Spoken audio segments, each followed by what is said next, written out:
Greetings, I'm Professor K, and in this short video presentation, we're going to take a look at how we go about performing active reconnaissance using Nmap. For this lab demonstration, I will be using one installation of VirtualBox with the extension pack, one virtual install of Kali Linux, and one virtual install of Metasploitable 2. For this lab, we will need to ensure that both of our VirtualBox adapters are set to host-only adapter. To do this, we go up to Devices, go down to Network Settings, and we ensure that we are attached to a host-only adapter. Do this for both the target and for the Kali machine. Next, we need to log into our target machine, Metasploitable 2, and ensure that we have the correct IP address. In this case, my IP address is 192.68.56.109. This is my IP address. During this demonstration, if you are following along, your IP address may differ. Now, to ensure that we have a successful lab, we're going to open up a terminal on my Kali machine, and we're going to type in ifconfig, hit enter, and we're going to ensure that our Ethernet 0 adapter is on the same network as our Metasploitable 2 target.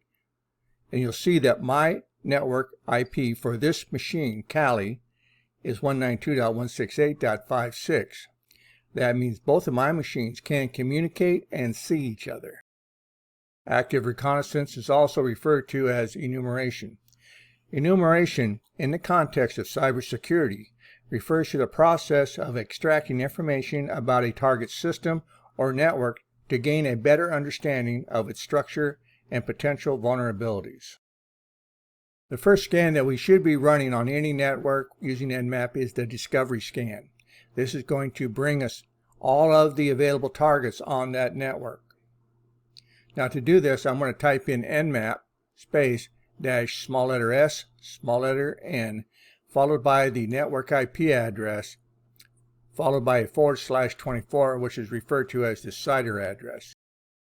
In this case, we're only going to be scanning that last octet, which is the octet for the host IPs.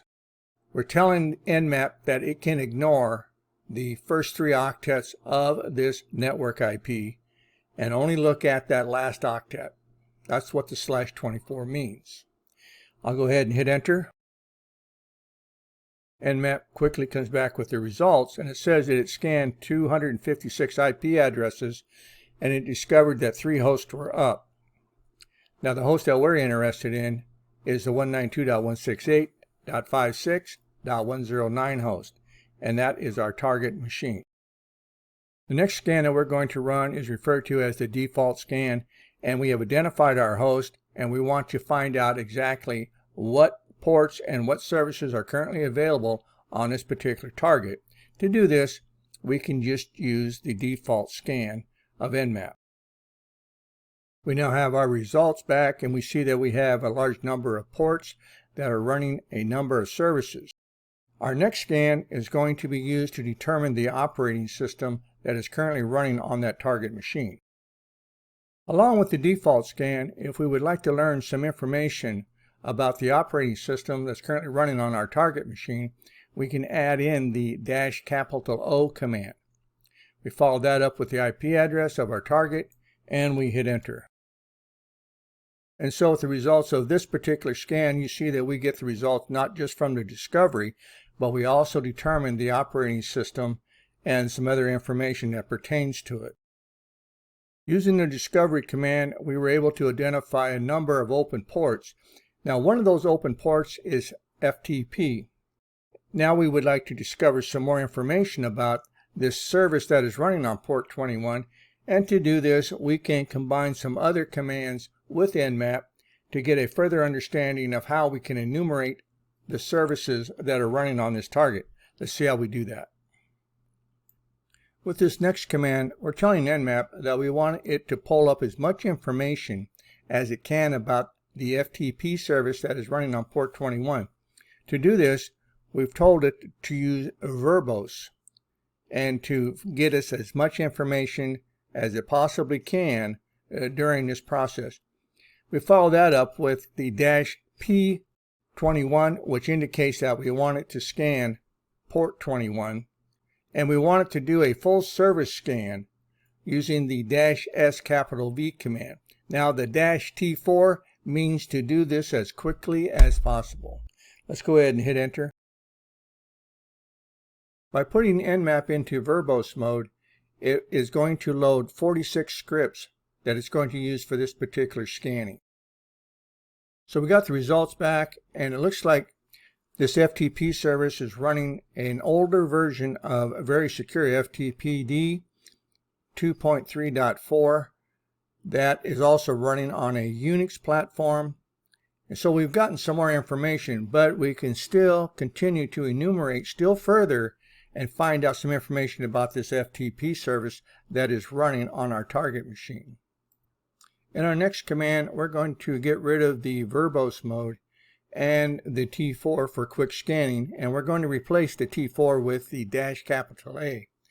The -A option executes OS detection, version detection, script scanning, and traceroute. It is very intrusive, and therefore it can be detected by IDS. Let's go ahead and run our scan. We see that the FTP server is running not secured, and that we have a number of vulnerabilities, and one of those is anonymous access, and the anonymous access allowed us to connect using our Nmap scanner. We can refer to the FTP and some other services that are running on this target as low-hanging fruit, and we can see that they're going to be able to probably be exploited without a whole lot of effort, but we're going to keep on with our discovery process and move forward and looking at some of those other services and ports. Now we're still looking for vectors that we can use to access this target, and one of those is probably going to be port 139 and 445, which are running SMB. So we see that they are currently right here. So what we're going to do is we're going to continue on with our Nmap scan and see what information we can find out about port 139 and port 445. Now Nmap has some default scripts that we can use to scan SMB and see exactly how vulnerable it is. Now to do this, we're going to use again the -A command with Nmap, followed by a -P for port 139 and then a comma, and we're going to add in port 445 so it will scan both ports at the same time. Follow that up by the IP address of the target. Let's hit enter. So as we're going through these results, we want to take notes and make sure that we identify possible vectors for our attack, and we see that the SMB is running on a version of Linux using Samba 3.0.20. That is something that we want to note because we're going to look for a vulnerability later on that we can use to exploit SMB on our target machine. We see that there are some other vulnerabilities as well. The count for guest is actually enabled. Okay, so we have an authentication level of user. Challenge response is supported, but message signing is disabled. So we have some other things going on here that we can also take advantage of.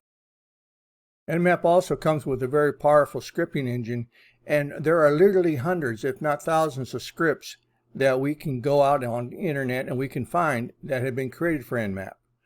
They're very easy to get a hold of, and some of these scripts are going to be able to help us enumerate some of this low-hanging fruit that we're currently encountering on our target, and that includes SMB. So I'm going to run this Nmap script called smb-enum-users.nse, and I'm going to identify that I want the script to look at port 139, 445 and scan both ports at the same time, and then I follow that up with the IP address of my target. Hit enter.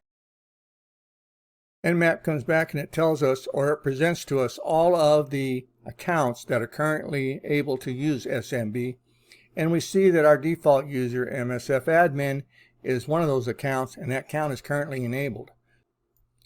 We're going to continue on with enumerating SMB, and this time we're going to be looking for those SMB shares that people have access to on that target machine. Again, I'm going to be using the Nmap scripting engine, and this time I'm going to be using the smb-enum-shares.nsc script. And this time I'm only going to be looking on port 445. Follow that up with the IP address of the target, and let's hit enter. Our results have come back, and we see that we have a number of shares that have anonymous access, easy to get into. One is located up inside of the temp folder on the C drive. We also have a number of administrative shares, and the administrative shares are identified because they are followed by a $sign. That's in an attempt to hide them. Administrative shares are not usually easily accessed by default, and so they put a $sign next to the name, and that makes it invisible. We also have some more anonymous access up here on a particular folder called Oh No's. So in this lab, we learned about enumeration of a target using Nmap. In our next lab, we will begin researching and looking for exploits to run against the low-hanging fruit of our target machine that we discovered using enumeration. I'm Professor K. Thanks for watching.